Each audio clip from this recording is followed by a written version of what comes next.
আফগানিস্তানে আবারও নারীদের অধিকার নিয়ে নতুন বিতর্ক। তালেবান সরকার এবার এমন এক পারিবারিক আইন চালু করেছে যেখানে বলা হচ্ছে একজন কুমারী মেয়ের নীরবতাকেই ধরা হবে বিয়ের সম্মতি হিসেবে, অর্থাৎ মেয়ে কিছু না বললেও সেটাকে হ্যাঁ হিসেবে গণ্য করা হতে পারে। আর এই আইন ঘিরেই শুরু হয়েছে তীব্র আলোচনা সমালোচনা। নীরবতা কি সত্যি সম্মতি, নাকি এটা নারীর কণ্ঠ আরও চেপে ধরার নতুন উপায়?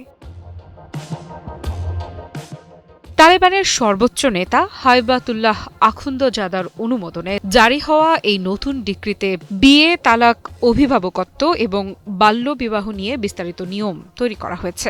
৩১ অনুচ্ছেদের এই আইনের সবচেয়ে আলোচিত অংশটি বলছে, কোনো কুমারী মেয়ে বিয়ের প্রস্তাবে চুপ থাকলে সেটিকে সম্মতি ধরা হবে। তবে একই নিয়ম ছেলে বা আগে বিয়ে হয়েছে এমন নারীদের ক্ষেত্রে প্রযোজ্য নয়। অর্থাৎ একজন অবিবাহিত মেয়ের নীরবতা সম্মতি হতে পারে, কিন্তু অন্যদের নীরবতা নয়। এখানেই তৈরি হয়েছে বড় প্রশ্ন। শুধু তাই নয়, এই নতুন আইনে বিশেষ কিছু ক্ষেত্রে অপ্রাপ্ত বয়স্কদের বিয়ের অনুমতিও রাখা হয়েছে।